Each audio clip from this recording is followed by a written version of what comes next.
Elaboración de especímenes prismáticos.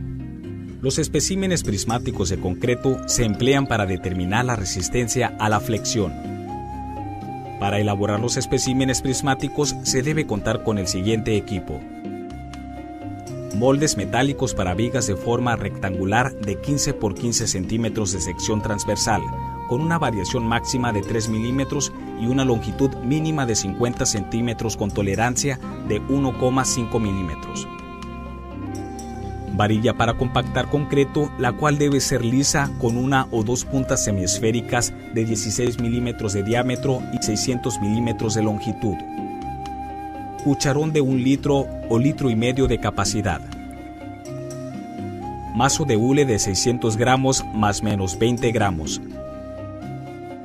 Enrasador. Cucharas de albañil y llanas metálicas. Se debe tomar la muestra de concreto de acuerdo a lo mostrado en el video de muestreo.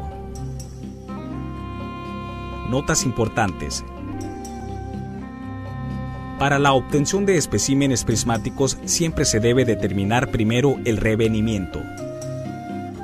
Antes de elaborar los especímenes, se deben verificar que los moldes tengan todos los tornillos y estén bien apretados. Los moldes se deben lubricar con desmoldante ligeramente su interior para evitar que se pegue el concreto. Colocar los moldes sobre una superficie horizontal, rígida, nivelada, libre de vibraciones, en un sitio donde se puedan dejar durante el primer día sin riesgo de ser golpeados o se altere su superficie. Los moldes se llenan en 2 capas de igual volumen. Se debe mover el cucharón alrededor del molde en la medida en que se descargue el concreto. Al terminar de vaciar cada capa, hay que distribuir el concreto con la varilla.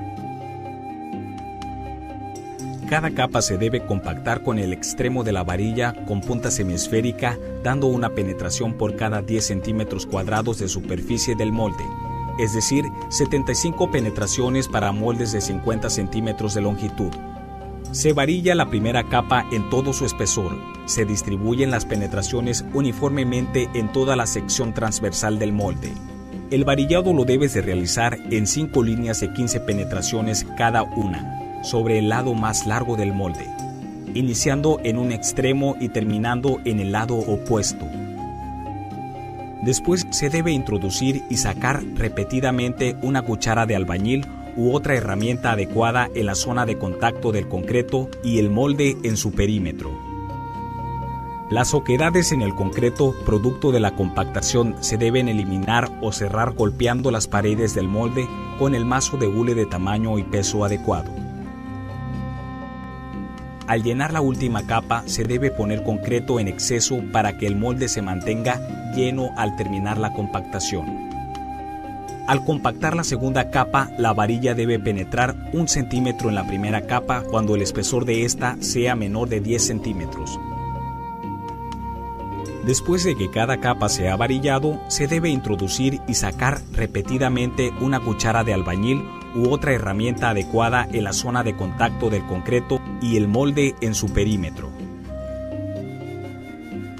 Las oquedades en el concreto producto de la compactación de cada capa se deben eliminar o cerrar golpeando las paredes del molde con el mazo de hule de tamaño y peso adecuado.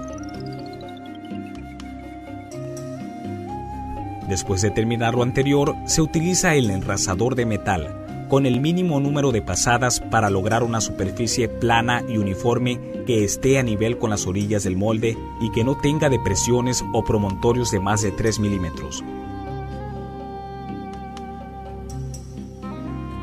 Antes de colocar el plástico, se debe poner una etiqueta mostrando los siguientes datos: número de muestra, fecha de elaboración, tipo de concreto y obra. Para evitar la pérdida de humedad, se requiere cubrir las vigas con una placa o tapa no absorbente y no reactiva con una tela de plástico resistente. Una vez obtenidos los especímenes, se debe mantener protegidos durante las primeras 24 horas a una temperatura de 16 a 27 grados centígrados. Los especímenes se deben retirar de los moldes entre las 24 y 48 horas después de su elaboración y almacenarlos de inmediato en una condición húmeda con una temperatura de 23 más menos 2 grados centígrados.